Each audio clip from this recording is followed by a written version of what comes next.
thing where everybody used Skype, even though Skype sucked for, I don't know, like 8 years. And then Zoom just came. The second that Skype was extremely necessary for a lot of people, everybody just switched to Zoom. And then I don't know what happened to Skype. I don't think Skype exists anymore.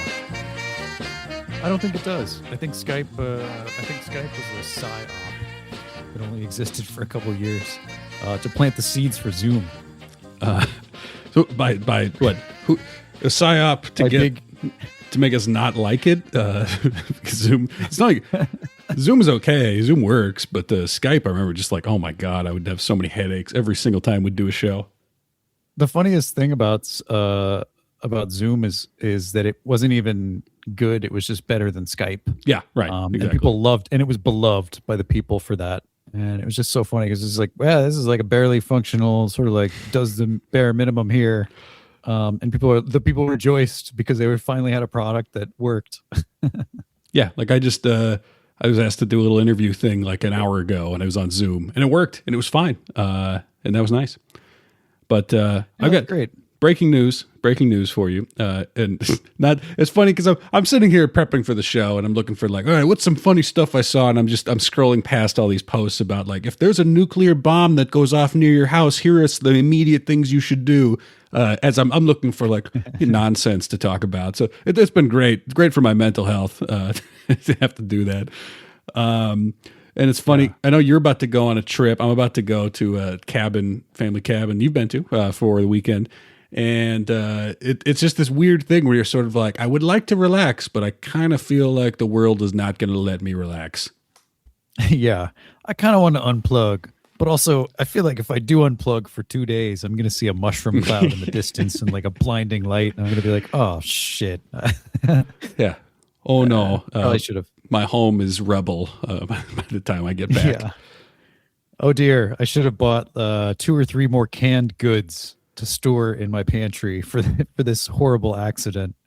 I should have picked up some more canned corn on the way home. I'm literally like, I'm packing stuff to bring to the cab, and then I've got, like my meals, and I'm like, should I just bring all the food we have? Should I just put all of that in the car just in case? Should I just bring all my apocalypse rations? Just in case. Oh man, yeah, this is great. It's a great time. But a little bit of good news, assuming we're not all about to die in a nuclear holocaust. It turns out that scientists have retracted a lot of the data from the study that said we've got microplastics in every single part of us.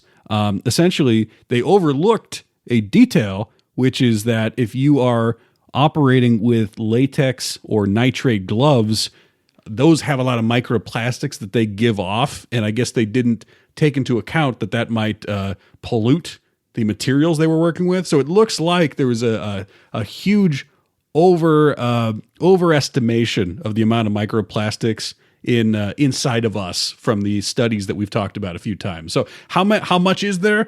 Probably still way too much, probably still a terrible amount for us, but not as much as we thought. That is really funny. That they would say, actually, well, that data was tainted because there was too much microplastics because the way we were handling it was so plastic centric. Yeah. Because it's such an integral part of everybody's daily life. And we were just trying to figure out how bad it is for you. Yeah. But they probably, I don't know. They're holding the stuff in plastic gloves. They're probably putting it in plastic containers. It's been 3 different plastic bags by the time it gets to them. So yeah, I guess that makes sense that in theory, say our bodies don't have too many microplastics, that just to get a part of my body to a lab to be studied, it's touched so much more plastic. And maybe that's a good thing. Yeah. Like the clothes I might have had to take off for the skin sample or whatever were probably made of plastic too. Yeah. Everything and anything is plastic, including these little pieces of plastic that I have in my eyes right now called contact lenses. I can't imagine what that's doing for my eye health. But I thought about that. I've never, in the short term, it's worth it probably to look good. I tried to do contacts about a year ago. So I had this problem where I was on deadline for 2 very big projects. And so I was just staring at screens all the time and my eyes hurt and they were like strained and dry. And so I go to the eye doctor and I say, I think my prescription's probably gotten worse because I keep just staring at these little words all day. And he was like, okay, yeah, and it's a little worse. It's not that bad. It did degrade just slightly, but I thought, okay, maybe it's time for me to do contacts because I've got glasses. I'll wear them if I have to read a bunch of stuff, but I don't wear them every single day. And then I don't know how old were you when you first got contacts? I don't know, maybe 16, 17. Did they do a little test in the eye clinic where you had to prove to them that you could put contacts in before you could get them? Oh yeah. Yeah. It was a very much like prove to us you deserve this. And I was like, all right, I gotta prove my mettle here.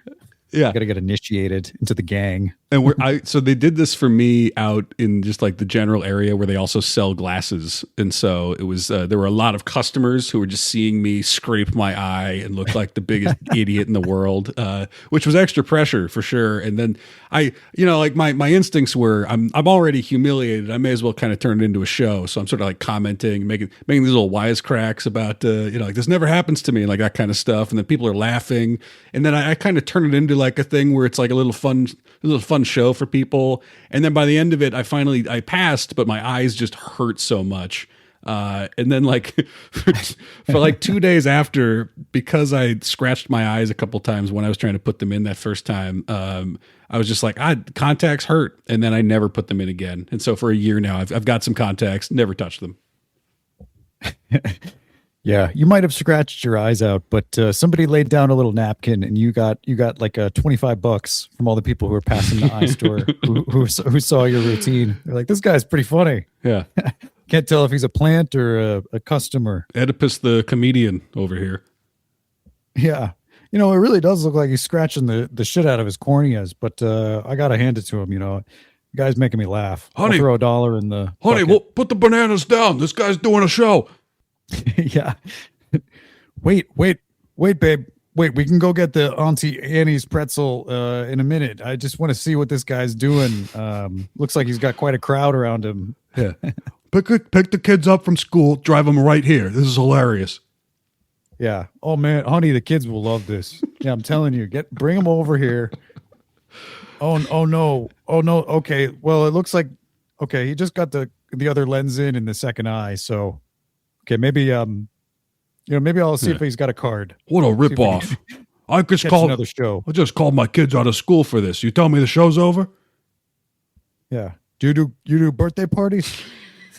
my daughter, she's got a birthday party coming up. You want to scratch in your corneas again to make a bunch of little kids laugh? Honey, I got this great act. This guy, he tries to put contacts in, but he's bad at it. She's like, oh, I didn't hear about that one. He's like, yeah. I just discovered it at the mall. It's probably gonna be more interesting than the princess we would have hired to. This 16-year-old girl is just like, Dad, that sounds horrible. I don't want to see this man, this just sort of like normal looking man. He's not like a clown or anything. He's just a normal dude whose eyes are red. She's like, so Dad, let me get this straight. An old man, from my point of view, an old man is going to come over to the house and do tricks for us. And the only trick he's going to do is scratch his eyes. He's like, yeah, honey, trust me, it's hilarious. It's like Chris Angel, but he's just like, it's a one trick thing, Honey, it's just a one trick pony, but it's a funny pony. It's like slapstick. It's like Abbott and Costello. This 15-year-old girl is like, I don't know what that is. She's like, oh, it's like Laurel and Hardy. Yeah, she's like, I don't know who that is either. Like Charlie Chaplin. Yeah, he's like, all right, man. We're going to enroll you in a film school class, Missy, just so you can understand your father's references. All he does is watch old physical comedy from like the 30s and 40s. Honey, have you seen this one? This Buster Keaton. It's a classic. This guy. I'm telling you, honey, he's the new Harold Lloyd. Who's that? Oh, well, you'll find out someday, and you'll be grateful. Yeah, but I did have that thought when I was flirting with contacts that maybe if my eyes are already irritated, flooding them with microplastics isn't good. But so many people wear them, and it doesn't seem to be causing massive problems. Yeah, honestly, I just feel like plastic's everywhere, and I've already moved on to the new culprit of what's giving us all of our ailments, and apparently that has to do with receipts. Tom, Oh, are you in on this? I have Do you heard. take a receipt if the cashier's like, "Would you like a receipt, sir?" Are you the kind of person that's like, "No, no, just keep it," or I are you the usually yeah? In fact, I will. I say no if they are actually asking, but a lot of the time they just hand it to me, and then I grab it and throw it immediately into the bag, and then I throw it out with the bag usually. Yeah, I do the same. Apparently, you should be minimizing contact with these things at all costs because it's like the newest. It's the newest health scare, I guess, in America. Is if you touch these things, there's a lot of volatile, weird chemicals from the printer ink that is on these receipts, and you can get a lot of proestrogen compounds, I guess. So a lot of the manosphere guys are saying, you shouldn't touch the receipt because it can put too much estrogen in your body, which I thought was quite funny. But Do you understand how that works? Why am I getting estrogen from a receipt? I don't know. That part of it is probably a little bit more the pseudoscience end of the spectrum, but the actual science end of the spectrum, there's a lot of nasty chemicals on those receipts, and so that's the newest thing that you're not supposed to touch or interact with that is everywhere in daily life. So And okay, you're just supposed to pretend it's not a problem. so I'm looking at the thing. Maybe there's a tap. I grab my plastic credit card. I tap it on the plastic payment Right. machine after I hit a couple of plastic buttons with my hand. I Yeah. I grab whatever it Push is your I bought. push your plastic glasses up the bridge of your nose as they Yep. slip down. Yeah, and then I scratch my plastic shirt because I got an itch on my chest, and then I grab the plastic bag that they hand me the thing in. And the thing I'm supposed to be worried about now is the piece of paper that they also hand me when I buy something. Yeah, you're supposed to be afraid of that one too. Um, I don't know. I mean, I usually don't. I'm not a receipt guy. I don't love to keep all my receipts. In fact, I've been burned by that a few times where the place is like, "Did you keep the receipt?" And it's like, "Buddy, nobody keeps their Yeah. receipts." Buddy, I don't want that estrogen in my system. I'm a man. Buddy, do I look like I'm trying to get more estrogen in my body? Yeah. Guy's like, "What?" Buddy, you think my breasts need to be bigger? Come on, man. Yeah, hey, buddy, what do you think? My tits are small. He's like, what? He's like, excuse me. Yeah, sir, I just work at customer service here. I'm not commenting. Yeah. Then Sir, I just work for the pharmacy. Did you need anything in particular? Or did you want the receipt? It's unclear. when you say you're not a receipt guy, now I'm picturing some guy who's like he's on the dating apps, right? Like interest hobbies. He puts receipts. Yeah, he puts. I like to collect receipts. I love So we're like, oh, love touching receipts. I love smelling receipts. Just I'm a big receipt guy. yeah. I rub them all over my face. I assume that the most sensitive skin in the body should get the most interface with these precious items. We're on date 3 now, so I want to show you something special. He pulls out a Target receipt from 2004. Like, this is a vintage one. She's like, wow. And he's like, oh, you haven't even seen the coolest one. He pulls out like a folded piece of just tattered paper, and it just says county grocery store, and it's in the corner. It says 1912. And he's like, look, this is a receipt. This is a handwritten receipt from the early 1900s from a grocery store. And then the woman is she just gets up and just leaves. Yeah. She's like, She just says, okay, thank you, we're done here. she decides to settle in life and realize she's like, well, he doesn't seem dangerous, so I guess I'll settle for him and start a family. Well, he's not going to kill me and probably not going to cheat on me. Can't imagine he's going to have a mistress, being a receipt collectionist. But he'll be a loyal, faithful little guy. Yeah. I suppose I could do worse. I don't need passion in my life.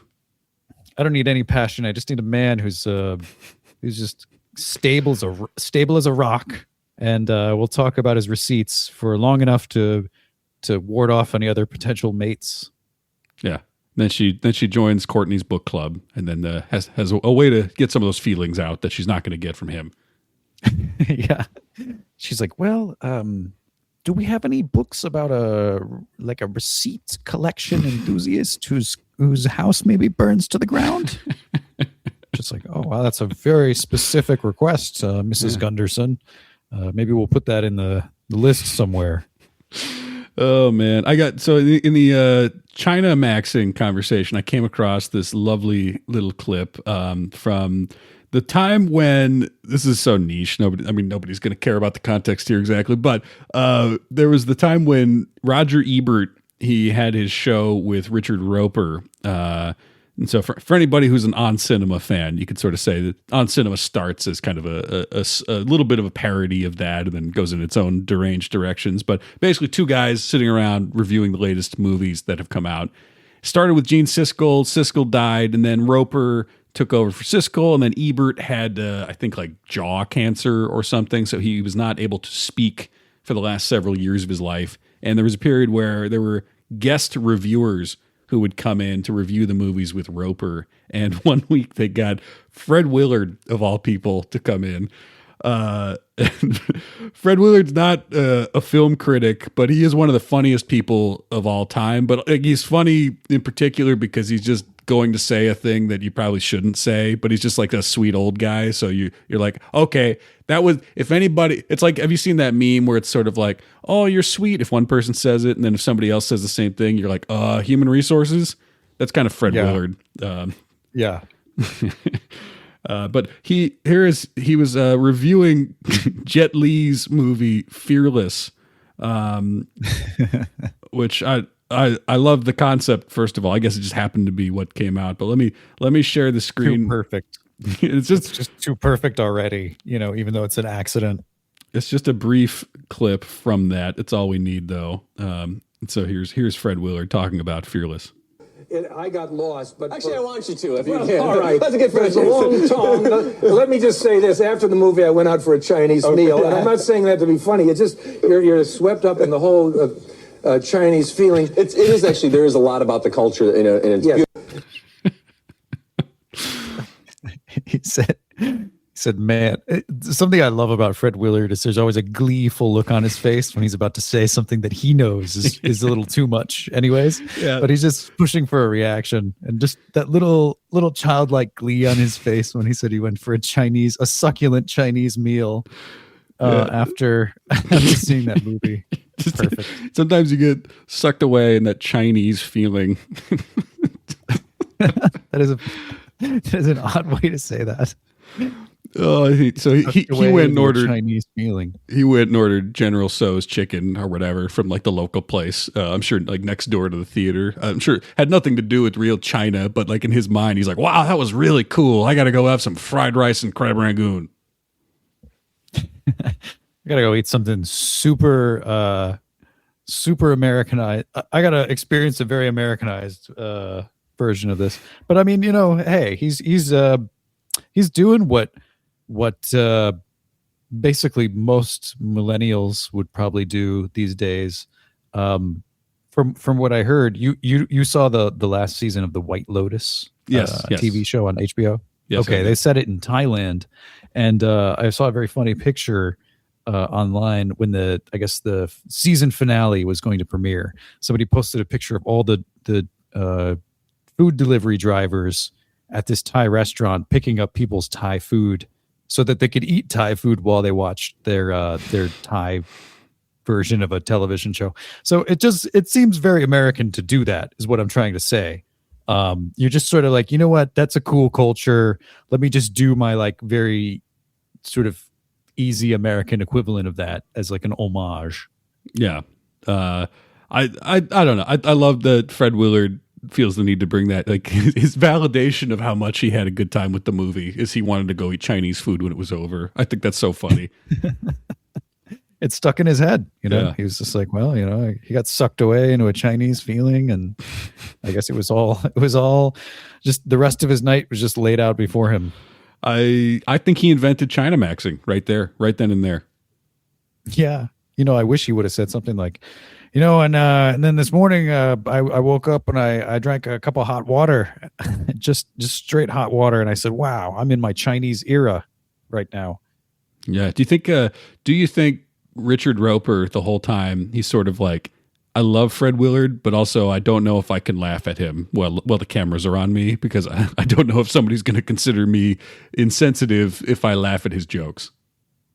Oh yeah, he looked very nervous. That's why I think he said that comment along the lines of like, yeah, well, it's a beautiful civilization and culture, and Fred Willard's just talking about how much he wants to eat General Tso's chicken, and he's like, well, it's a beautiful culture as well. There's just a lot more than just the food. You can tell he's trying to be like the cultural attaché. Yeah, yeah. Fred, why don't we talk about the cinematography? Yeah. Well, Fred, let me tell you a little bit more about the fortune. I brought the fortune cookie with me. Let me read that. And then Richard Roper's like, 2 thumbs up. We'll go to commercial. We'll be right back. They're about to cut to the commercial. Fred Willard's like, do you know how to use chopsticks? And it just cuts immediately. Okay, yeah, they come back from commercial, and Richard Roper's trying to get Fred Willard to take the chopsticks out of his nose. Yeah, Fred Willard he pulls them out of his nose, and then he quickly starts using his fingers like as chopsticks to continue demonstrating. Yeah. It reminds me of an old movie I saw called Fu Manchu. They're like, oh my God, Fred, please shut up. Yeah. Yeah. They're like, Fred's like, this reminds me of an old railroad joke. And then they're like, no, sir, don't say that, sir. Please. There's so many commercial breaks because he just started to say something, and they're like, we got to cut that off. We can't let him finish that joke. Yeah, or it like starts to go in a racist direction. Like Fred Willard's like, "Hey, what's the other guy's name? Richard Roper. Rich. Hey, Rich. How do Chinese parents name their children?" And then Richard's just like, "Oh, gee, I don't know, Fred. Please don't say anything racist. How do they name their children?" And Fred just surprises them, and he's like, well, actually, there's like a conventional naming sort of device that they use where the father will inherit the son's name, and so it sort of subverts your expectations. Yeah. You're expecting Fred Willard to say something horribly racist about how they come up with Chinese names, and then he's actually quite culturally sound. But then Roper interjects and he says, "But Fred, I don't know what that has to do with the movie Juno that we're reviewing right now."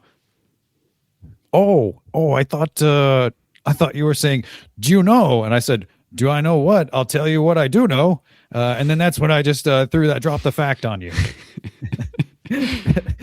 Something I love about Fred Willard, he can just make sense out of nothing. Just make sense out of nonsense in some beautiful way. It's like, nobody likes that one For Your Consideration. I think it's very funny, but when he's doing that riff about Catherine O'Hara and how her big break was playing a blind prostitute in some old movie, and he's like, you know what they say about blind prostitutes? You really have to hand it to them. Nobody laughs, and he's like, we can cut that out. It's just like, I'm going to say it, but we can cut it out, and then they don't cut it out. Dynamic is it's like seared into my brain. Because that was him on set the whole time. Like, oh, we can cut that one out too. And they're like, no, we're not actually going to cut that one out. We're going to leave it because it's great. Yeah, he should have just had his own movie review show, and he should have had any show where he just gets to ramble about whatever he wants. I don't know why it took a Christopher Guest movie every 3 years to get a little Fred Willard content. Yeah, it's too bad he never got his own show in any way. I mean, I would have loved to see him do late night. That would have been a very good late night host. Yeah, I think maybe even, dare I say, a bit better than someone like Jay Leno. Anybody would have been. I mean, this is like a good example of how the culture, the masses, just what they want is not good. They just don't have good taste a lot of the time. That Jay Leno had such a long career hosting the Tonight Show, and I don't know if he really ever said anything funny. This is so interesting. This reminds me of a thought I had the other day, where I was like, I saw the trailer. They're making a new musical biopic of Michael Jackson. Oh yeah. And I was like, another musical biopic. But then I was like, oh, well, it does feature the music of Michael Jackson, which a lot of people do tend to love. And then I was thinking like, oh my gosh, I'm just as jaded and as shameless as like a movie executive. I would be like, you know what? No one's going to go to the movies unless they can hear Michael Jackson's music really loud on the movie theater speakers. And then people might want to go to the movies. And then I was just like, oh man, this is why movies like this get made, is because somebody's like, you know what? People are kind of okay with this probably. And I could see enough people doing this. And we're just going to go for, basically, we're just going to go for the slop option. The sloption. Yeah, that's it. This option, yeah. People make interesting stuff, and yeah, a lot of times people just don't even go see it. So I don't know what you're supposed to do about that. Obviously, it's we would love a different world, but the populace is what the populace is. They like the slop. It's true. Do you think that? I guess. Do you think there's a world that exists where people?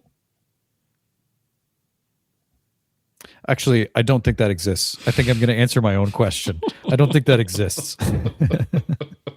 Where people wake up in some sense. Yeah, I would like where that. people are a little bit more sensible, Tom. Yeah, I don't think that's going to happen. This was kind of the premise of. Did you see this new 28 Years Later? There was 28 Years Later last year, and then there was a sequel, the Bone Temple, that just came out in January. Did you happen to watch that one? I was confused about which one I should see first, so I've been trying to figure that out online. A lot of people are saying don't even bother with the 28 years later, just go for the Bone Temple one. And I don't think that makes any sense. No, you got to watch both the years, but the one that doesn't have a subtitle is the first one, and then the Bone Temple is the new one. They're both good, and they're like they're this depressing kind of world where the premise, I think, is great because this, obviously it starts with 28 Days Later, where it's a zombie apocalypse in England. And then they suppose that in the ensuing decades, it gets solved everywhere. And then they just let England go. So England is this quarantine zone where all the zombies still live. And then there's pockets of humans still. And it's kind of like this funny riff on Brexit where it's like, yeah, we don't want to be a part of the world. And the whole world is just like, okay, we're going to let you have your little medieval fantasy with the zombies outside your castle. If that's what you want, that's fine. And so that's the first one. Then the second one goes into some different directions with what happens to a possibility of not necessarily curing this rage virus, which is what they call it, what turns the people into zombies, but addressing what it actually is. And so the movie supposes, and I won't go too far into spoiler territory, that essentially all of the rage virus ever has been is this kind of acute psychosis that makes you see absolutely everybody as a threat. And this guy figures out how to not necessarily cure it, but treat it to make one person who has been infected just basically calm down. And it's like this nice theory where it's like, okay, we take a zombie virus or we take a world where rage has just become the state of nature and everybody just hates everybody all the time. And then the second one sort of suggests, but maybe people can wake up. Maybe there's a way out of this. And kind of like you finding the answer to your question. I don't know if that's real, but it's a nice fantasy to have, even in if our zombie movies are trying to be like, hey guys, maybe you got to calm down a little bit. Maybe stop being mad all the time. Maybe find yourself, find your humanity, find the nuance in who you are. And I'm seeing this portrayed really well in the fifth part of a zombie franchise now. Dang, that kind of reminds me of our conversation in the last podcast where we were talking about the Anthony Bourdain / Barack Obama, the folksification theory of society, where everybody's just folks who just need a sandwich, and we could all just kind of calm down and solve wars and hunger and stuff if we could all just kind of like have a couple beers together and do a barbecue. Yeah, I wish. I guess that's kind of what this movie sounds like it's going for. It's just sort of like, hey, maybe if we all kind of calm down a bit, we could enjoy some nice things together. It's because that's a compelling pitch. I guess there's like a totally. I wish that was true. I want that to be true. If that's what fantasy needs to become, like the fantasy genre is just like, what if people were a little more reasonable than they are, or they thought that being reasonable sounded good, and there's sort of like this question mark of why is that so disgusting to so many people? Yeah, that's but I don't know. Yeah, I guess so many people just don't really care to have that. I think it's more exciting if you can just like not trust not trust anyone, and you're just sort of. I think it's just more comfortable and it's more of a security blanket if you're the victim all the time. I guess I feel like that's everybody in America is like got a bit of that complex where we're all like victims, even though it's all sort of like our own doing. Why don't people just want to think about nice things? I mean, I get there are real problems. You can't always look. Not everyone can just relax and have a great day every day if they choose to. That's also a fantasy world. But why are people like they're this idea that they need to feel the anger and the rage and the resentment about whatever it is that they feel they're a victim of? Why can't people just look at the thing that they like for a little while and relax about it? I think because anger is more addictive than just being happy. It's more happy is more immediately. Somehow like less of a dopamine rush than being angry. That's the immediacy of it though, right? Like there's kind of the thrill, I guess, as opposed to if you choose to relax in whatever way you can, and they're not every day is going to be perfect for you as far as that goes, but like if you kind of find a way to be level and deal with the stuff that's ugly in your life, I think over a period of time you find that the payoff is way more substantial than like, I hate this person whose tweets I'm looking at right now. Yeah, and I mean it's more sustainable and less of like a dopamine crash after that too. You know, you're kind of giving yourself like little bumps, like little drug hits throughout the day of like anger.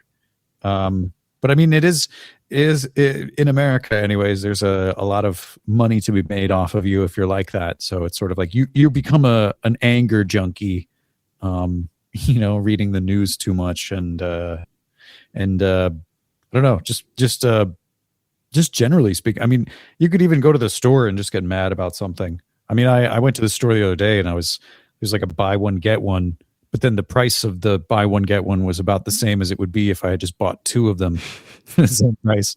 I'm thinking that's a fucking ripoff. Like that's not, I mean, nobody does the math, you know, like most people don't do the math. They're just like, oh, buy one, get one. Yeah. Good deal. But I actually did the math, and I was like, "This is actually a really shit deal." I've seen that too. Like, that's like the saying that your studio head, who's just like, "Yeah, people are stupid enough. They won't even add. They won't multiply this by 2. I think we can get away with this."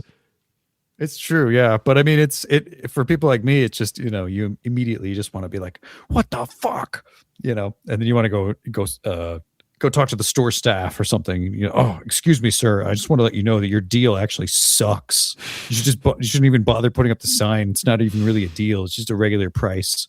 You should just take the sign down and just leave it as the regular price.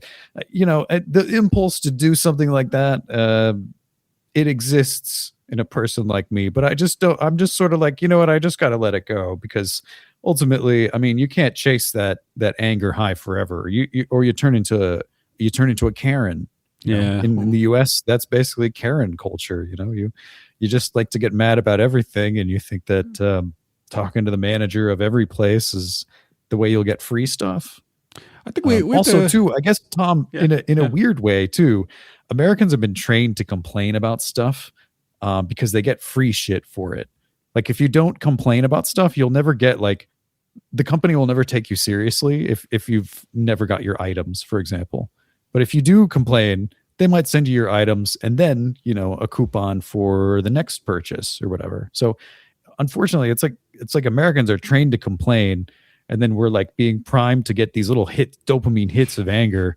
It's like all the companies in the US are just doing the worst, just bringing out our worst impulses here. So it's no wonder the wheels are falling off. Yeah. We have to figure out a way to sell the idea that like, yeah, go for a walk, you know, look at a tree, and sometimes that might feel nice. You know, it's not going to be necessarily a huge rush of anything, but maybe just like a nice little calm hour might be good for everybody. Yeah, that's excellent advice. I guess what would be I mean, neither of us are therapists, so we're sort of backseat therapizing. We're much better than therapists, Will. We're podcasters. That is that's therapist of today. We're twice as credentialed, and we have an audience. Okay, yeah. So I guess in that sense, being like two credentialed therapists in our own way. What do you think the antidote to being mad would even be? I mean, what's what would you prescribe somebody that's like, all right, let's say you're a psychologist, I come into your office and I'm like, all right, hey doc, I got a problem here. I'm addicted to getting mad. I just love getting mad all the time. And I'll read the news several times a day just so I can go, fuck. I mean, I get that. And it just, yeah. I think you got to start from saying, it's not like I don't think anybody is like, you never like, there aren't people who necessarily are born immune to that. I think it's like you have to learn to live with the fact that a ton of really stupid, bad stuff is happening all the time. But also I think one thing that for me anyway is, I guess it's not like I thought that I would solve any of these problems exactly, but like you just have to sort of accept that you didn't cause that problem and you're probably not going to make any impact on it. And it'd be great if it stopped, but also it's not really riding on you. And like you worrying about it all day doesn't really do anything to solve that problem. And unless you happen to be powerful and wealthy, the odds of you moving the dial are pretty low. So like you trying to be a normal person about it, or maybe advocate about a problem to people who will listen, I think that's a reasonable goal. And I think once you can kind of set that as a general barometer for stuff that's like national or international news, that helps a little bit, but also that doesn't happen overnight. That's true. Yeah. You could, you could argue that most people are a little too egotistical to do that. And they're just sort of like being mad because then it makes, it kind of, I guess, in a way, just gives them some sort of purpose. And so if you're taking away their purpose, they might get a little too triggered by that, so they might be like, no, I can't not be mad. I need it. Otherwise, who am I? I'm My just 35 followers on Threads need to know what I think about nuclear war, though, doctor. Yeah. What the hell? They're going to be like, what the hell did user 3468 have to say about this? Huh?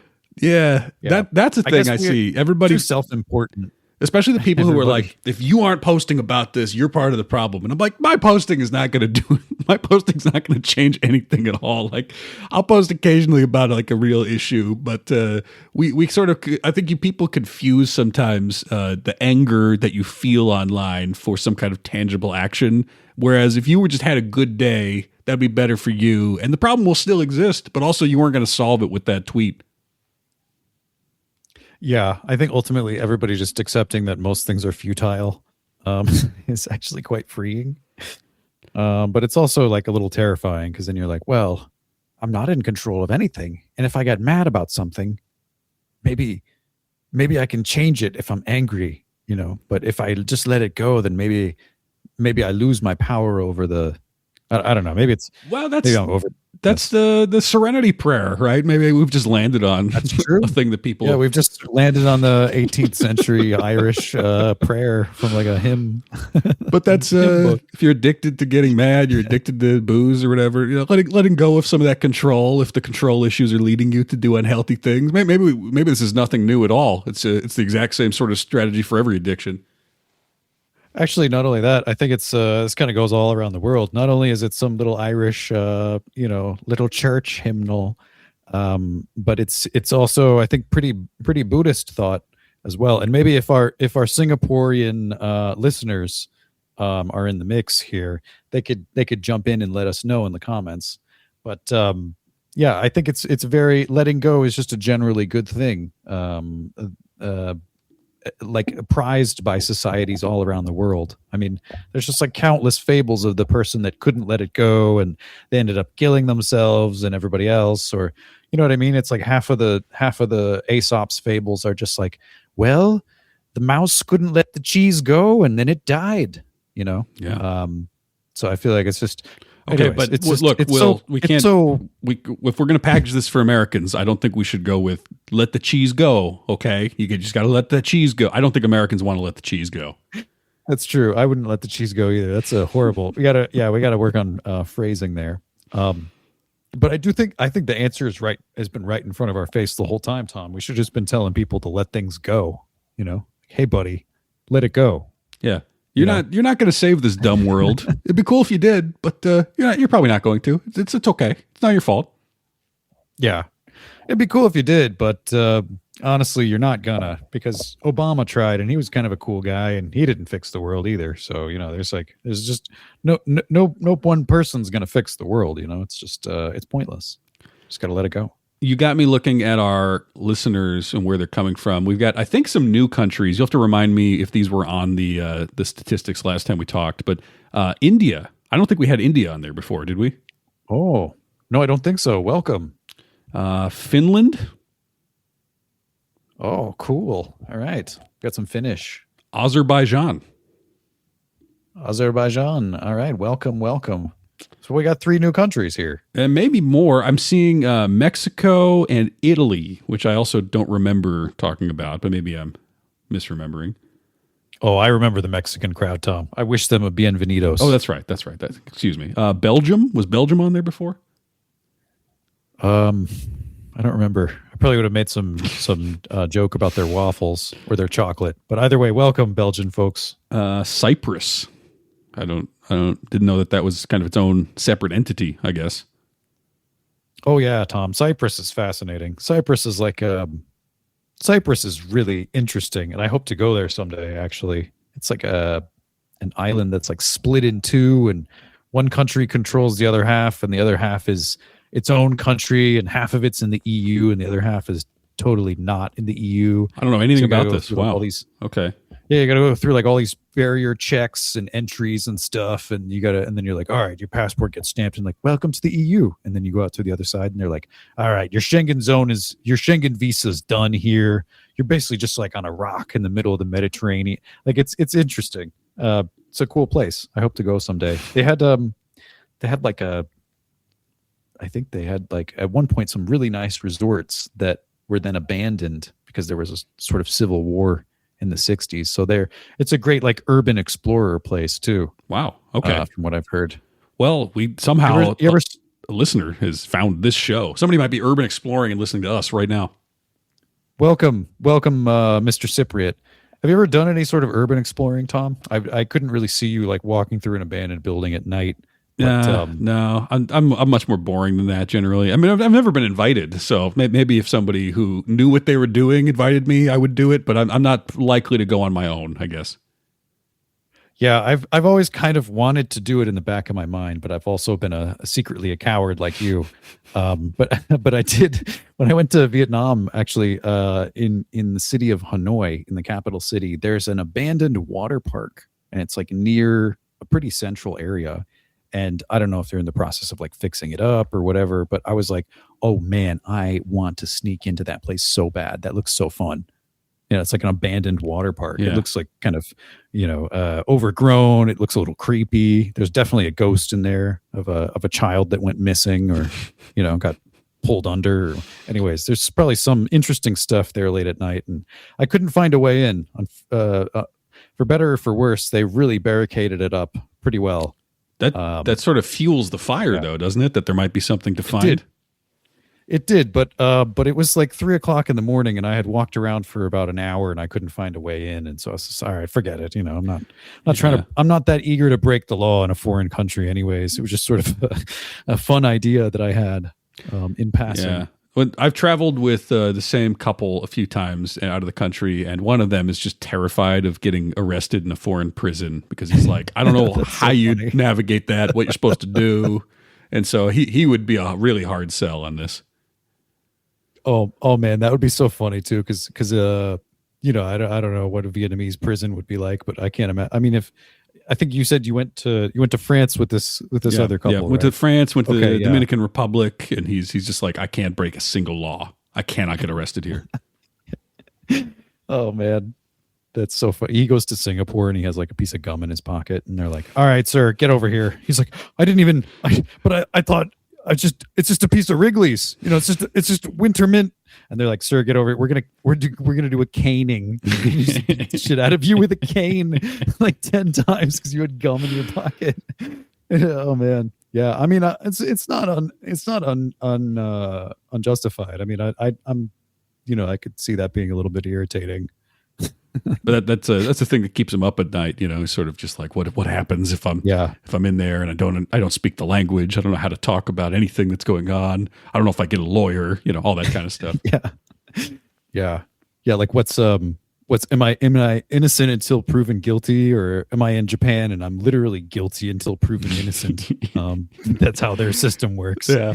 They have a 99% conviction rate, which is incredible statistically speaking. So anyways, yeah, Japan for him, no way. He wants to go to I think, Japan. too nervous. I might have to tell him. Really? This might not work out for you.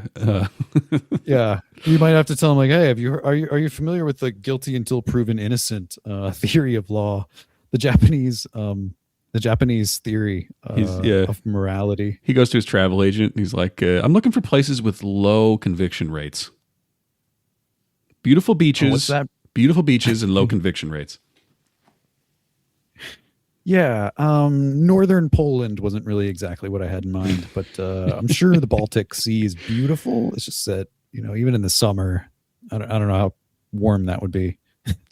Yeah, this kind of brings us full circle because I'm back to the thing where I'm like, I want to go on a trip. I want to be planning things right now, but also I'm like, should I just be buying cans of food instead of plane tickets right now?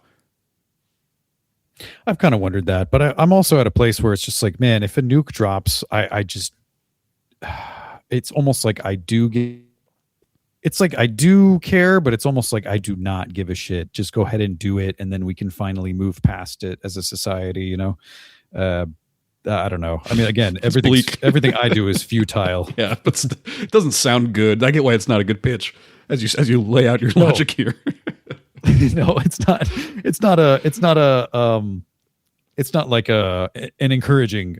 This is not to encourage anyone, but if there is a nuclear apocalypse, like what are we gonna do? Like you're gonna run out of cans of food, Tom. I'm gonna have to go out there and say, "You guys want to watch me put contacts in? I hear it's kind of funny."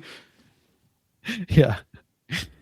You're like, this used to gather crowds. I don't know what happened. These people are idiots. I mean, I see why they made. They'll need Michael jesters. Jackson. They'll need jokey guys, right? In the apocalypse? Yeah, I think because look, not everyone can go be a warrior, right? What if there's some downtime? Somebody's got to go tell some jokes, get the populace laughing, right? We have to be the jester for like whoever, like the Mad Max king. Yeah, whoever the that's our best bet. I think that is probably our best bet, but that's a. And I guess you, William the Strong, what would you like to do in my army? And you're like, I know a few great one-liners. Maybe we could start there, and then I'll do crowd work. Listen, I'm good at motivational speeches sometimes when I feel like it. And I can also do a hell of a one-liner, but probably only about twice a week. Can't really pull those out super often. And I gotta say that I can probably also do, I could probably walk within a 3 to 5 mile radius of wherever I need to be doing something per day. But that's it. That's pretty much what I bring to the table. Yeah. He's like, chain him to my throne and have him start his act.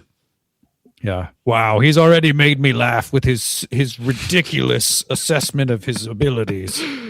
I like his stupid face. It gets very insulting. You're like, well, that's actually that's not the joke. It's what comes out of my mouth.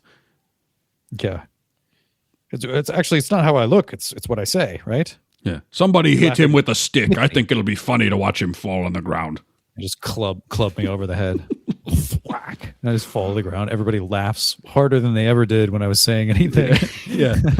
But you're like, if this is what I can do. This is what I can do in the post-apocalypse. I guess it's my part. Yeah. This was a scene in the Bone Temple movie, right?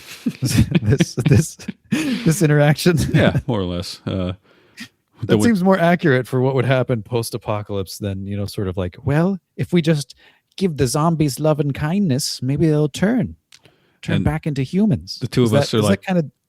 No, there's one guy, there's one doctor who's like a saint, one of the few sane people left in England, and he sort of realizes, because he's got these morphine darts that he shoots at this one big zombie who's near him.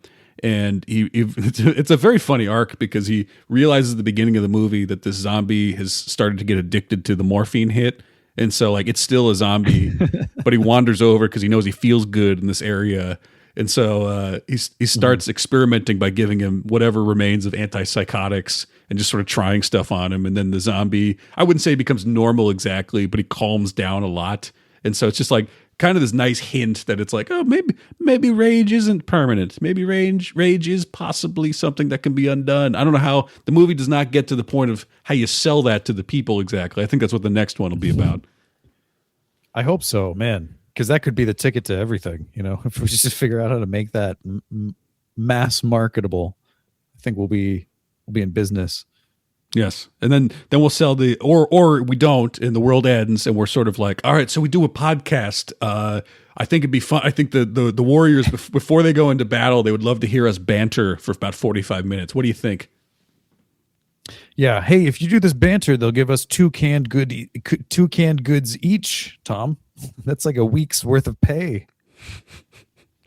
Yeah, and we're kind of we fill the role of that dad talking to his 15-year-old daughter, where we're like, yeah, it's kind of like a Laurel and Hardy thing, and like this warlord is like he's grown up on Andrew Tate and whatever else on his feed. He has no idea what we're talking about. He's like, stop thinking you're so goated, you're chopped. She's like, yes, my liege. What does that mean? What the fuck that means? He's going to do a little homage to the tramp. I'm pitching our act. The guy's like, I don't. What are you talking about? Stop using these big words. Who's a tramp? Yeah, you calling me a tramp? No, sir, no. It's a movie. Hit them with the stick again. It was funnier when they weren't talking. Yeah, club them both. Club them both so we can laugh. Finally, jokes per minute goes up way higher when we pull out the clubs. Yeah, we're like, okay, sure. That's at least I don't have to come up with jokes. That's fine. Just smack me in the face. Yeah, just whack me over the head. That's fine. Yeah, it's just this is. I guess the Bone Temple was right. I guess we just need we just need to calm down. We say to each other, I guess we're getting our skulls crushed in. Yeah. God. Well, okay. Maybe we wrap up there. Any sponsors that we had this week? Yes, actually, I had a breath freshener sponsor. Give me 1 second here. I think I got the product right here. Okay. Well, you're looking at that. It makes me think. I was just listening to. I like the Liz Brunig and her husband Matt have a Patreon show that they do, and Matt Brunig is a very autistic lawyer who likes to talk about whatever hyperfixation he has that week, and that's kind of fun. And then Liz is this like moody person who thinks about all these abstractions, and so it's very much like one of them is 100% right brain and one's 100% left brain. But Liz did a solo show, and she, I think, was at one point a doctoral student in theology or something like that before she started working for the New York Times. And she was doing just a listener questions episode. Very first question was basically like, what are the tenets of your core beliefs? Like, well, if you had to map out your theology, what would it be? And she gets, I swear, 30 seconds in answering it, and then sort of loses her train of thought. Then she's like, I just got an email and completely forgot where I was going with that. Next question. And moves on from like the biggest possible question you could have asked her, and just 45 seconds in, she's like, I can't remember what I was about to say. Okay, next one. Next up. Dodged a bullet there. Yeah. Oh, that's funny. Okay, let me see here. We do have a sponsor this week, Tom. It just says cough pills. That's the name of the product. Okay, is it for if I want to cough? Maybe I'm getting I'm getting my yearly exam. The doctor's down there, got his finger all in my business, and he asked me to cough, and I realize, oh my God, I got nothing. I can't make myself cough. I need a cough pill. Yeah. Oh man, this would have come in handy for my exam. Yeah, if only I could make myself cough on command. But now I can. Now I can't. I just buy a cough pill. Yeah. The thing is, Tom, this is the new way. It looked like before the best we could do is to make you sneeze, and to do that we'd have to make you sniff pepper. The classic cartoon thing. Mm-hmm. Sneeze is not a cough.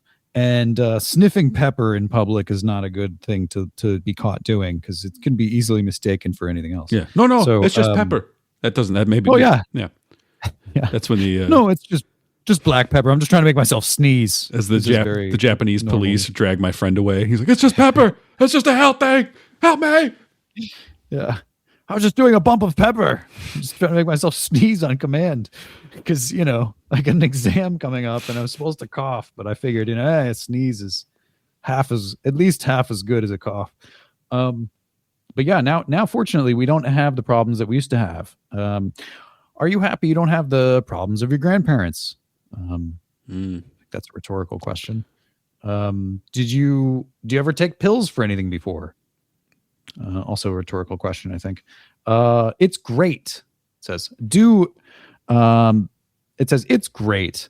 Enjoy pills responsibly. However, pills are one of the best ways for enjoying medication. So if you need to cough, have ever wanted to cough, or have ever been in a position where you desperately were required to cough, try desperately cough pills. I can't imagine desperate. I mean, look, I'm at the doctor and they tells me to cough, and maybe I don't have a good cough in me, but I don't know how desperate I am exactly. Like, I've never been in a situation where I'm like, oh my God, if I don't cough right now, things are over. It's over. It's Jover. Yeah. No, that's a good point. I mean, it is kind of weird copy. I can't really imagine the person that would be in this situation where they're like, man, I desperately need to cough right now. You're in a dark alley. You're in a dark abandoned amusement park. So you feel a gun to your head. The guy's like, give me a big old cough. And you're like, I got nothing. I don't have any cough. He's going to shoot me if I don't cough. A cold sweat breaks out over your forehead as you realize there's no fucking way you're going to be able to cough in the next 20 seconds. Yeah, he's your like, life is here's on the line. deal. You cough real good or I shoot you in the head. Yeah, you cough right now. Or you cough it up or you're going to be coughing up blood. And then you're like, well, do you mind if I just take a pill really quick? And he says, listen, buddy, as long as you cough it up, I don't give a shit what you do. I too sometimes have to take a pill to do what I want. I think when you get a little older, just things don't work as fast, as good, as easy. There's all this pressure. You're like, oh, cough on command. I used to be able to, no problem, but now I gotta, it's okay, buddy. Yeah, look, I got some pills. You want one of my pills? Actually, he's actually very helpful for some reason. Yeah. He's like, you have enough of your own. He's like, yeah, I got enough. Thanks. I just wanted to take one so you didn't have to put a bullet in my brain. Oh, no. I mean, I wouldn't, now that I know you have to take the pills for it. I mean, I feel bad, Yeah. We're kind of a friend. We're kind of like brothers, actually. We got a lot in common. You want to go, you want to go down that slide with me, actually, and, sit in the algae water? Yeah. Yeah. You want to go splash around in the pond water with me and get a brain eating amoeba? Just as something besties do. Yeah. But yeah, okay. Anyways. So cough. Yeah, I mean that's kind of that could be a commercial for cough pills. That's a great use case right there, Tom. I could see somebody being in that type of situation and needing a cough pill. So it's good that we have these products. It says that you can pick these wondrous new cough pills up at pillmeup.com. Again, that's pillmeup.com. We have a special code for us. How's this going to work? Okay, it says use code. How are they spelling that? Is it like RHGHHHHH? Yeah, it's RGHAMEF.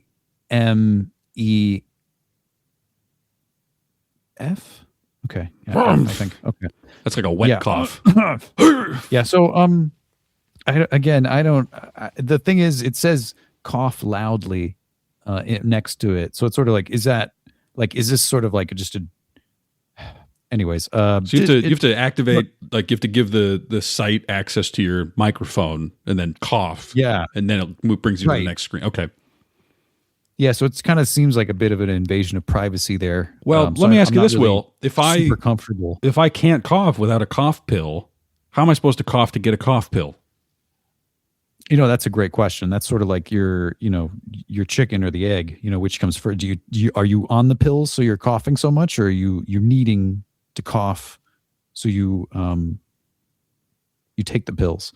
Yeah, I don't know. I guess you'd have to meet with a doctor to ask them if cough pills are okay for you. So, yeah, I don't even know if you can use this sponsor at all, folks. You might have to take you might need a prescription for cough pills. You know what you might need is you go to the abandoned amusement park, you find that guy with the gun who's got the pills, you buy one off of him, and then you use that cough to get into the website to get your cough pill prescription filled. Exactly. Yeah. Yeah. You know how it's sort of like you got to turn to the black market option in order to get the regular option. You know, I know like at one point, like buying a PS5 was extremely difficult. You know, you couldn't really get your hands on any of those kinds of machines. You kind of had to go to like shady sites like eBay to pick something like that up, and it's kind of like that, I guess, but for the coughing world. The coughers out there, it's hard for them. I have nothing but empathy for those cough people, cough men, cough women, Charlie Kaufman, and et cetera, et cetera. Madeline Coughbright,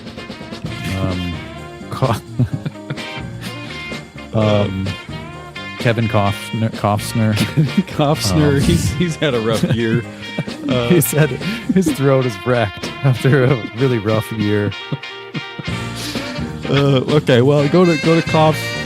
What was it? Spillmeup.net. Pillmeup.com. Oh, pill. Yeah, of course. And if you are okay with giving them access to your microphone, go ahead and cough loudly, and that is our promo code. All right, so watch out for big mushroom clouds and get your cough pills, and have a great time relaxing until our next show.